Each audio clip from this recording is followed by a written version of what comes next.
Welcome to the Rainbow House series. Today we are talking with Nate Klein and Patti Seda. Thank you so much for being here today. Thanks for having us. Thank you. You two are a dynamic mother-son duo of non-toxic positivity. You work in completely different roles, but you've also had the opportunity to join forces on some special projects like Leadership for 5 Seasons. Will you share with me a bit about your work independent of each other and where you've teamed up to make difference? Sure. So I'm a recovering HR executive. So spent a couple decades leading HR teams for growing organizations. And then I started my consulting business about 7 years ago. And it was right when executive coaching was really coming out. I had a lot of people reaching out saying, gosh, I need a coach. I'm really struggling. Can you fix me? That was just heartbreaking. Can you fix me? Which you'd been doing for me for years. Right. And what I just found was that people were really successful in a role and then somehow got pulled into roles that just didn't work. And so they loved the industry they were in or the profession they were in. They just got into a role that didn't fit the way they were personality-wise. And so I get a chance to dig deep and figure out what makes you tick. What do you love doing?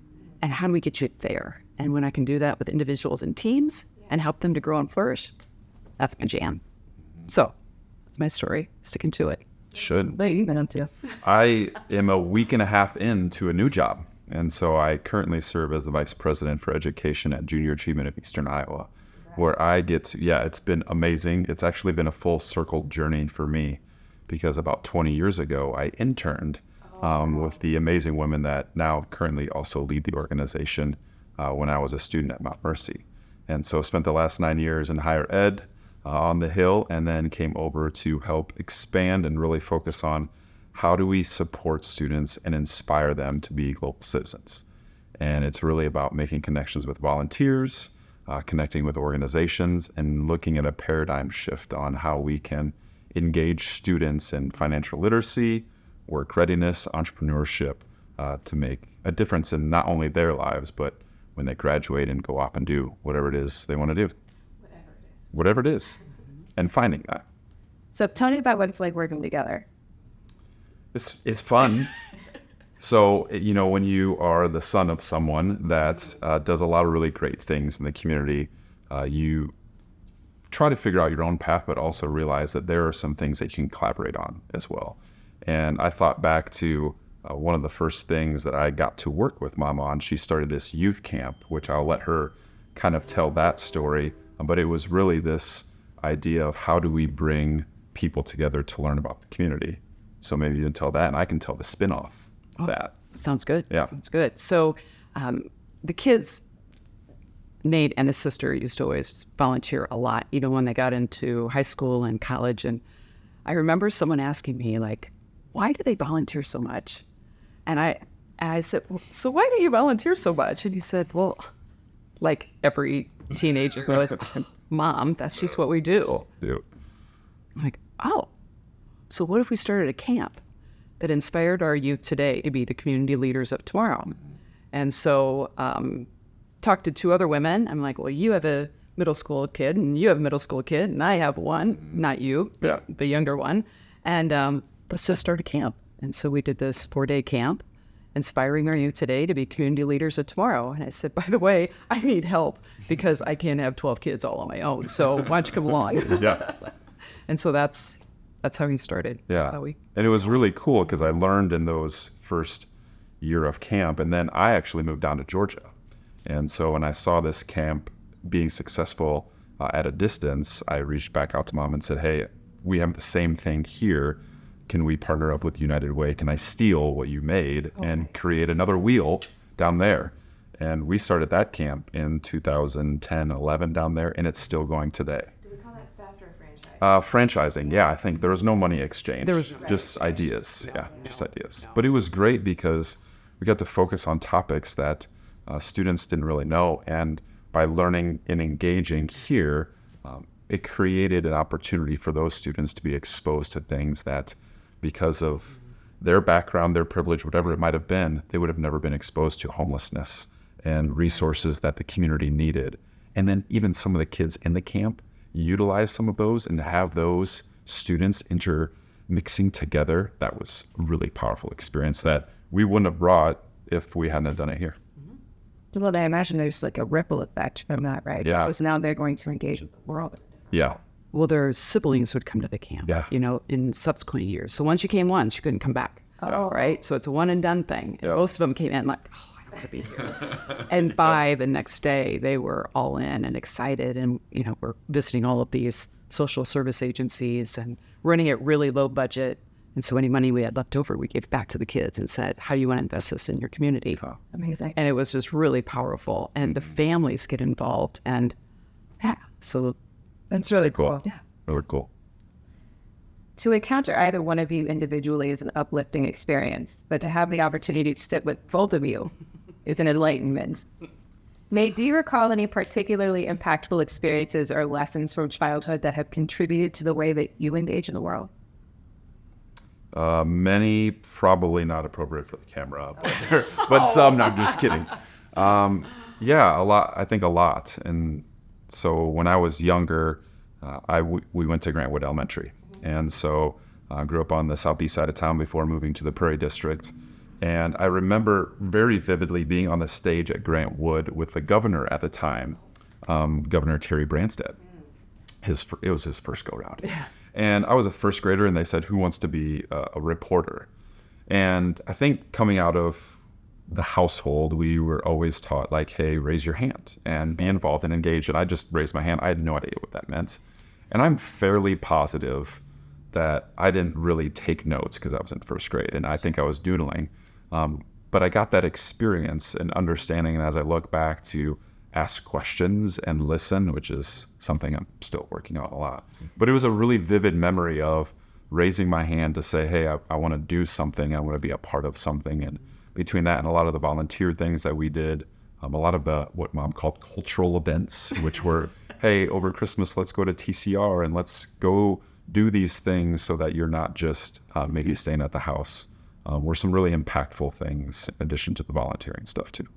Patti, you shared at a coaching session last year about a family New Year's tradition of choosing a word to guide you through the coming year. If you don't mind sharing, what's the word for this year and how has it served you thus far? So it's one word, right? You just look up and look out and say, what's the word that's going to guide me this year? And it's not a New Year's resolution. It's just help guide me. And so this year, the word that came to me was healthy.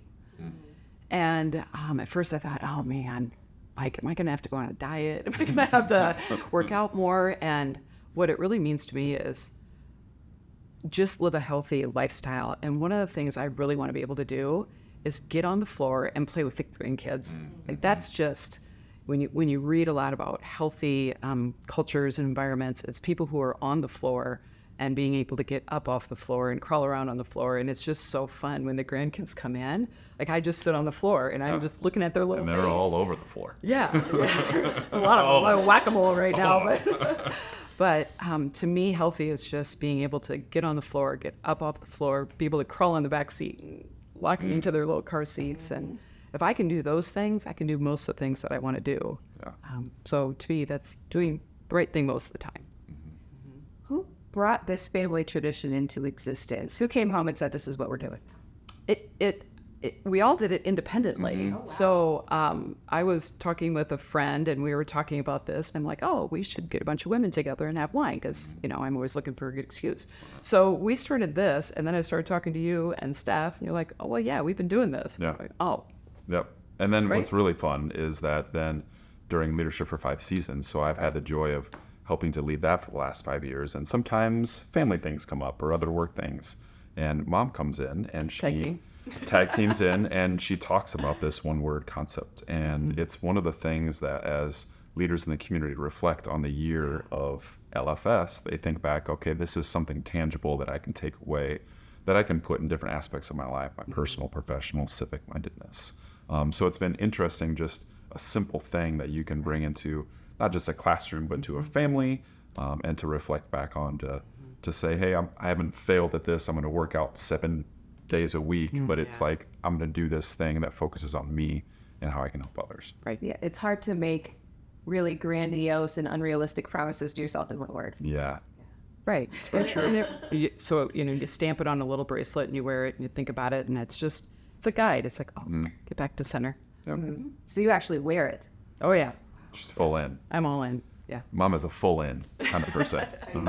I do not. I have a tattoo. No, I'm just kidding. I don't. What we did when I was a part of a team, we actually got all together and we did like a word cloud and we put that outside of the office. So as people walked into the office and we walked out, we could recognize and remind ourselves like, okay, create's my word this year.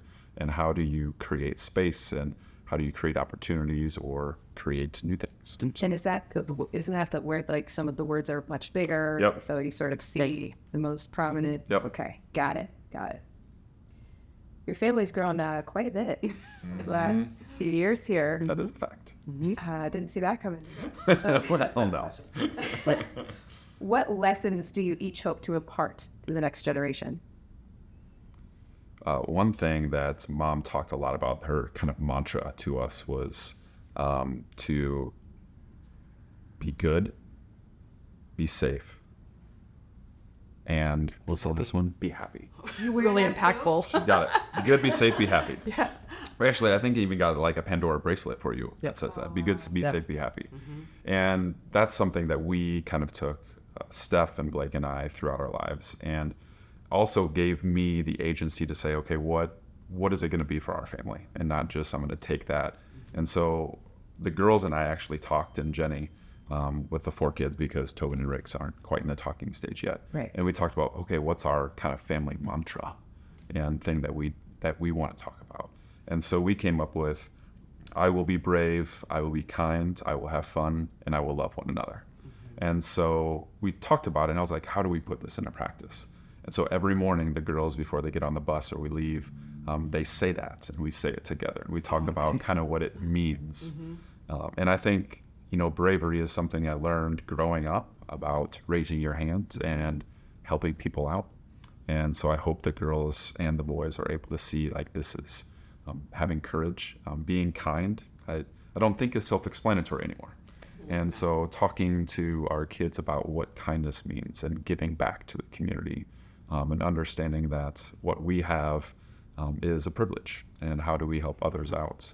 And especially through the adoption journey that we've gone on as well, is what we have may have been different than what they would have had maybe growing up in a different situation as well. And then we talk about having fun. Like it was really important for us growing up to have a lot of fun and to maybe have too much fun sometimes and have to talk to. But how do we make sure that our kids know it's okay to have fun? Oh, like absolutely. We've talked about this. We've come out of the pandemic and people are like hesitant to have fun. Yeah. And it's like, okay, we can have fun again. Have we all reverted to being the cool kids? I think it's cool. Like, hey, let's not just sit back and we can have a slip and slide. It'll be cool. And then to love one another. I think, when we talk about this particular series that you're doing is there is this love lost because we sit here and do this and don't do this with each other anymore. And I hope that our generation, my kids and the kids that we work with, are brave, are kind, have fun, and love. Now, somehow, before I asked that question, I already knew that this was going to be a very planned conversation. It seems like you engage in this very intentional style of not just living, but specifically parenting. Yeah. And ensuring that everything that happens, you are working toward it. Like it's not an accidental, oops, we created a very kind, generous, thoughtful human who is contributing to the world in a major way. Like when that happens, we're all going to be like, well, Yeah. He's intentional. I was not. Really? No. I mean, I was surviving with, I was single mom, 2 kids, and their dad's very involved. So but when you're home alone with 2 little kids, I mean, trying to work full time and we had figure out energy. Yeah. And, trying to figure out which bills get paid that month and all of that. It really is okay, let's just figure this out. And it wasn't until later I looked back and went, oh, I think I said be good, be safe, be happy a lot. You did. So I did. And so, this generation is much more intentional and than ours was, and I think that's great. Yeah, and to be, yeah, and it passes on, and you talk a lot about this, about how do you land better than you came, right? And how do you continue to improve? And I will say, while we are intentional, sometimes it does go off the rails. And to bring, yeah, that's why we try to recenter it, every morning. And sometimes the girls get to hug for 10 seconds and say that they love each other to remind us that love for one another is a thing. And it's important to just reshape, and then kind of sometimes to let loose and not have it all be planned out. I feel like within my own experience of parenthood, I started very early and then another one way later. Same. And I think that there was just a completely different experience of me as a mother. Oh, yes. Between my children, to the extent that my older children will watch me engage with the youngest in. Gosh, I wonder what that's like. And it's funny. There was a time when someone said to my oldest child, my son, "Who's worse, your mom or the drill sergeant?" And he said, "It depends which drill sergeant." Have you seen this kind of a dynamic playing out at all for? I'll give my perspective first. I think that's good. Because there were 10 years difference between, so there was Nate, Steph, 10 years, Blake. Yeah. And so I remember quite often, Steph would be like, really? And Nate, really? He gets to ride the bike? Really? I said, we're trying a new parenting style. We'll see how this plays out, right? But it was different. I mean, I went from, now I had like 4 almost adults in the house versus just one. This was so easy. Yeah. And we were in a different place financially and all of those things. Yeah. And what I really stressed with the youngest, Blake, was we are blessed.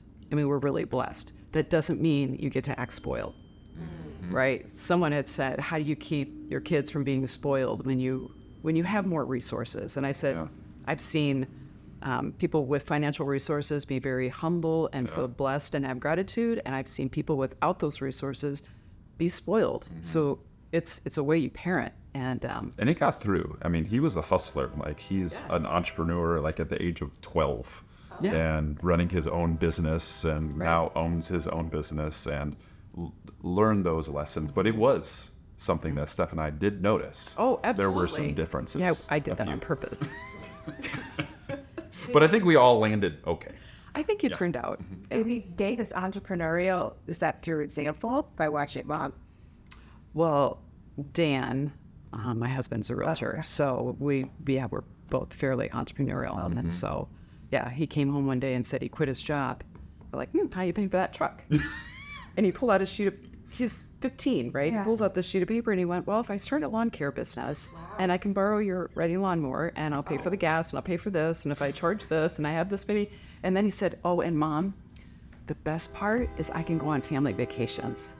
Like, you were such a salesperson. Perfect. I He had business cards and everything. You did? It's great. I like how he did this. Yes. it was And they're smooth. all three very different. Yes. And great.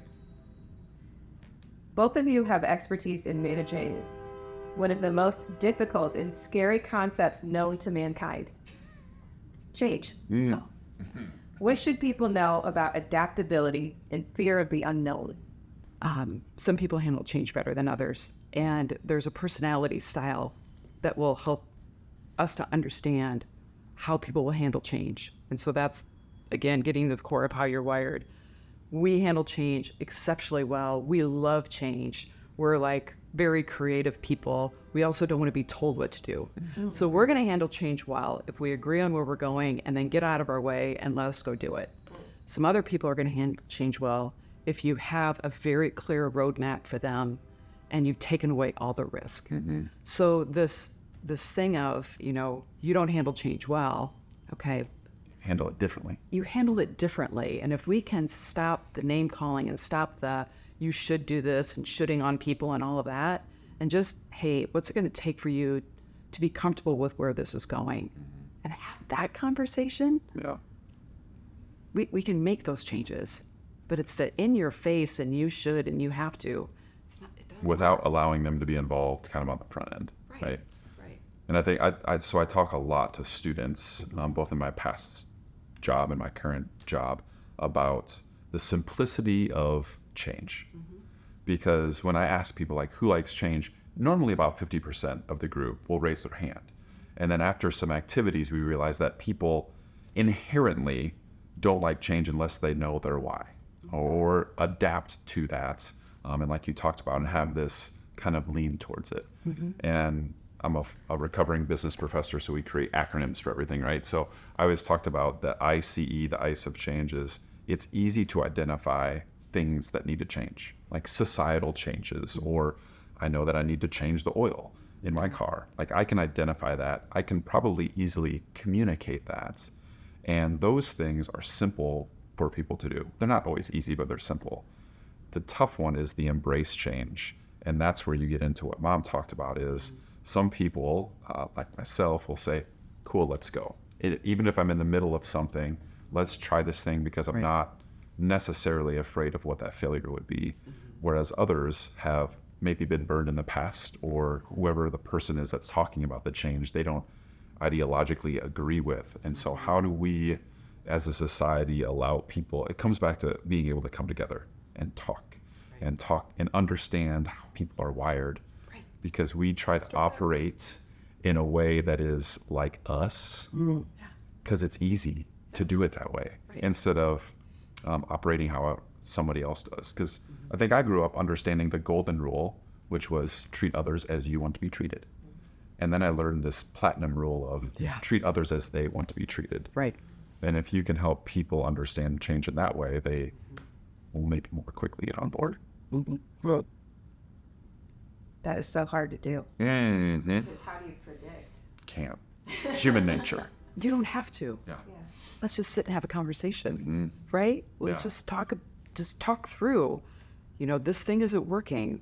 Do you agree? Yeah. Okay. What are some ideas? What will it take to make you feel comfortable? And we don't have to predict. Yeah. We can just listen. Yeah, talk to people. Right. And instead, like when I graduated, I was the person that wanted to set the world on fire, but in a positive way. And I'd go in and say, hey, we're gonna make this change happen. And someone said, hey man, slow down. Talk to people, because there's probably a very good reason why they did that thing that way. If you start to understand that, understand the people before you change the process or the technology or whatever it is, you'll have a much better go at it. The Rainbow House series is focused on building connection and bridging the gap in a divided world. How do you envision carrying that work forward over the next 5 to 10 years? In my business, it's all about helping people communicate. And it's not just, let's learn how to communicate. It's really get to the core of why you think, act, and react and communicate the way you do. How do you do it? Oh, it's really different. Let's sit down and have a conversation on how you can have these conversations together. But we're so quick to state our opinion, to state what's right, to state what's wrong. And can we just take a collective deep breath and get to know each other? And I worked with this group, and I was talking to this guy, and he said in the first session, he was all, oh, we don't need you here. And I'm like, well, you've already paid for me, so let's just pretend, right? And by the end, I said, so is anything different? And he said, it's subtle, but significant. He goes, we've been through a lot of communication training before, but this was different. And people are actually listening, not just waiting to respond. It was just like, oh, if we can do that in enough pockets, we'll bridge a gap, bring people together. Yeah. And I think that whole concept of listening to hear versus listening to respond is really interesting in person, and then also online when people are able to do that so quickly. And I think there are so many benefits. I love posting pictures of my kids and being online and doing all this stuff. I think there's social media is great. Yeah, we'll do that probably. And there is an opportunity to have that human engagement. And when I was at the university, I talked a lot about just looking up. And, when you're going to class, look up. And how do you engage? And how do you look at someone and see them as a human being? and not just someone that you're going to clash with, because we've got enough people that are making national news that if they disagree with something, the other person is evil. We at the ground level can maybe just start to model for our kids, hey, we can have a conversation. I may disagree with you, and that's going to be okay. We can walk away. We don't all have to be friends, but we can respect that someone else thinks differently than me, and they are not the worst person in the world. And I think that's what's been tough to see people not be able to take on is I need to take pause, take a deep breath, which is difficult for me, and listen and engage. Right. Get below the headline. It's funny when you talk about. Yeah. I remember when iPhones first came out, I was still a big block girl. Like I was, I was a little far behind the pack on that because I was single mom raising kids. Right. My priority was not have the nicest newest phone, and the concept of a phone being a thing that you would get on and take pictures of yourself and be on social media was still Yeah. So I wasn't there yet. And I remember the first time I ever went to the ocean, I took myself.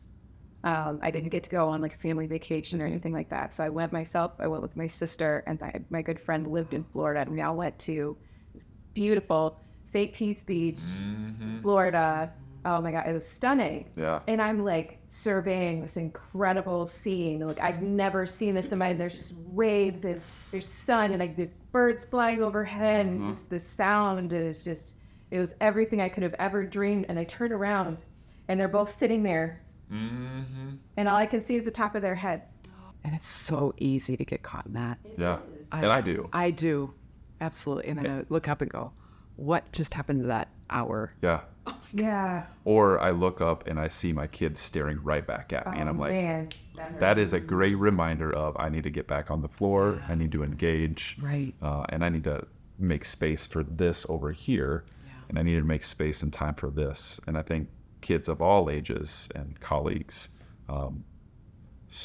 really yearn for that, but we don't know how to ask for it. And we don't do it as much anymore because we're just not physically together as much anymore. Right. We don't know how to ask for it. And that goes back to communication. Yep. And, how much of that we've lost over time and over technology. And this polarizing world of if I ask for something, someone's going to lash out. And so how do we all take that collective deep breath, lower the temperature a few degrees, have conversations? What will people think if I ask? Oh, yeah. See, I don't Fun. really care about that anymore. If I answer a question with I don't know, so many people are afraid to say I don't know, and so they'll give something that just doesn't even make any sense sometimes. Or scarier, they think they know. Oh, man. Yeah. Fair enough. Yeah. Fair enough. Yeah. Nate, please share with us the most important lesson your mother has ever taught you and how she taught it so effectively. I think it is that mantra that you didn't realize you did until you did. The be good, be safe, be happy.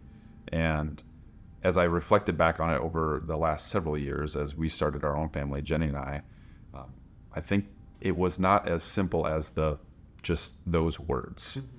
Now, the good was, hey, volunteer, give back, surround yourself with people that will lift you up. That is what being good means.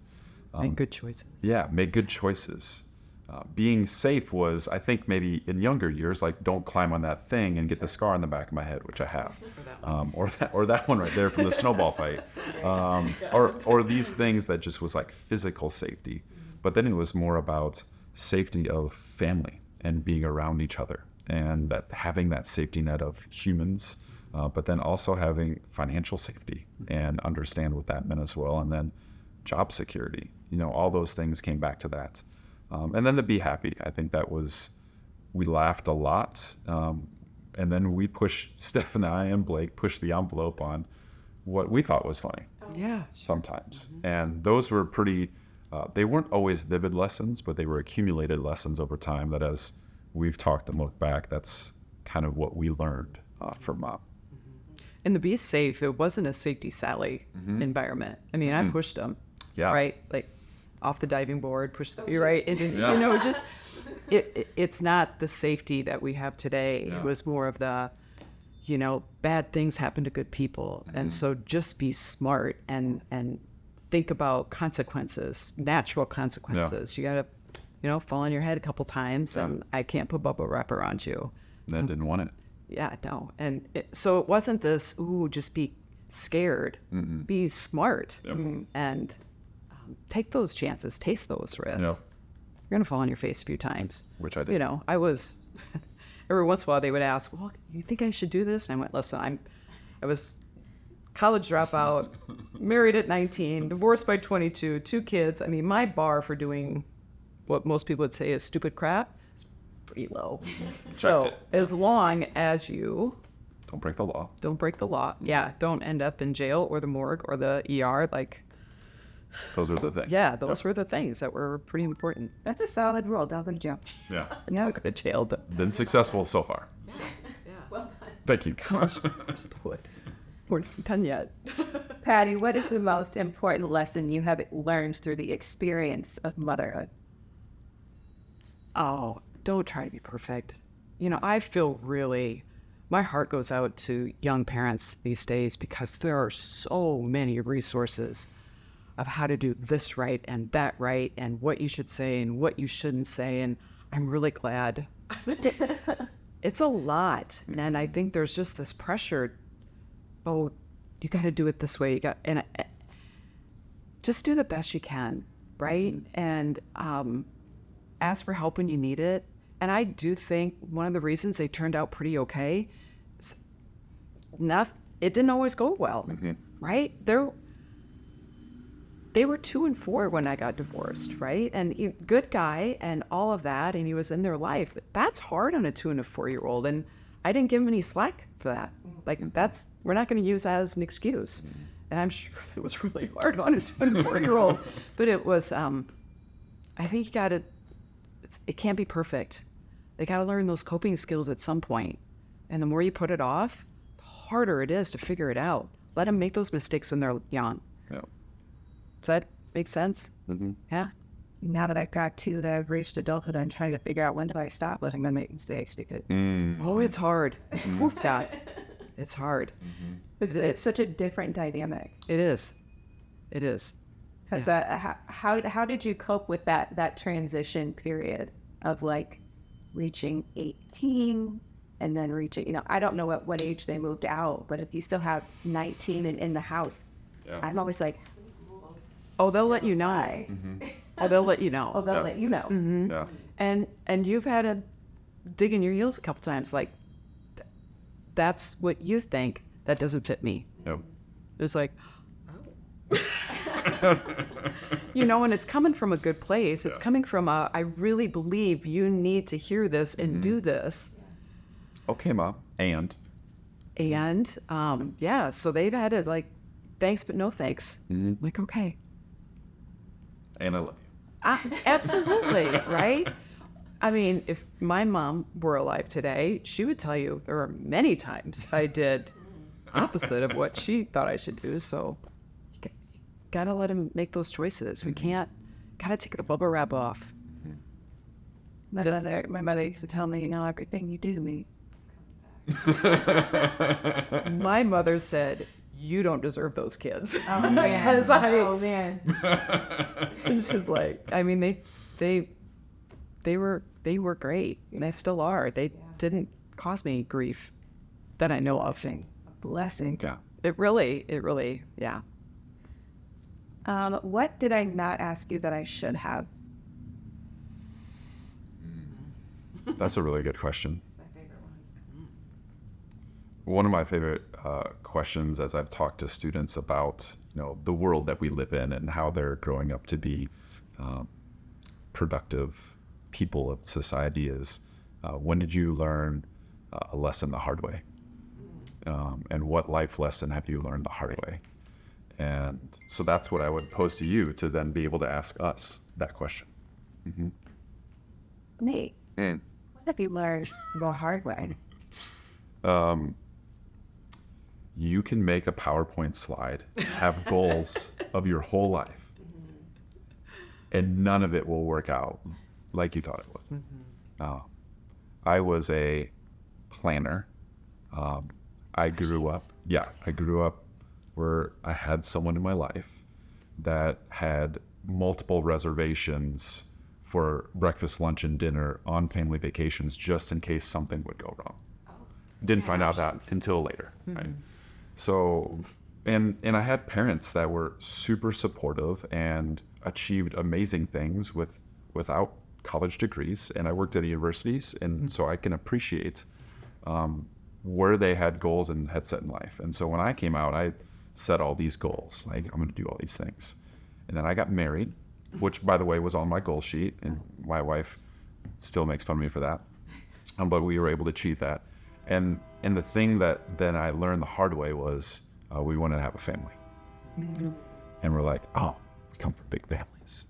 My dad is one of several kids. Mom had siblings.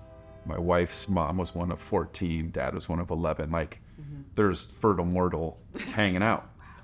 And then it didn't happen. And all those plans that you make on what you think your life is going to be went sideways. And you make different plans. And you decide, like, do you... we had a lot of talks about, do we want to be the fun aunt and the fungal? Like, do we want to do that? And no, we want to be parents. And I think when I talk to students, you can try to plan out your whole life. And there will be some time that you will get a call, sit in a restaurant that says, hey, that thing that you went through that you thought and you paid a lot of money for to have kids, it's not going to work out. So you got to come up with plan C.